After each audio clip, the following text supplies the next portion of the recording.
Hello all, இன்றைக்கி மோர் மிளகாய் எப்படி செய்கிறதுன்னு பார்க்கலாம். மிளகாயை வாஷ் பண்ணி ஒரு ஷார்ப்பான ஆப்ஜெக்ட் வச்சு குத்தி விடுங்க. நிறைய சீட்ஸ் இருந்தால் கீறி விட்டுக்கோங்க. மோரில் ஊற வைக்கும்போது காரம் கம்மியாயிடும். 2 கேஜி மிளகாய்க்கு 2 கை நிறைய உப்பு போட்டு மிக்ஸ் பண்ணிக்கலாம். இதுக்கு 2லேருந்து 3 கப் மோர் ஊற்றி ஊற விடுங்க.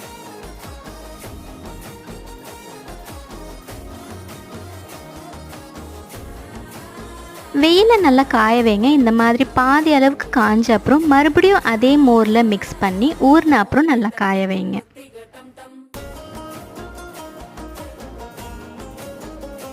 காஞ்ச அப்புறம் கம்ப்ளீட்டாக கலர் சேஞ்ச் ஆகிடும். இப்போ இதை எண்ணெயில் பொரித்து எடுத்தால் லஞ்சுக்கு ஒரு நல்ல சைட் டிஷ் மோர் மிளகாய் ரெடி. ட்ரை பண்ணி பாருங்கள். பிடிச்சிருந்தா லைக் பண்ணுங்கள். ஃப்ரெண்ட்ஸ் அண்ட் ஃபேமிலி கூட ஷேர் பண்ணுங்கள். இதே மாதிரி நிறைய வீடியோஸ்க்கு ஹோம் டேஸ்ட் சேனலை சப்ஸ்கிரைப் பண்ணுங்கள்.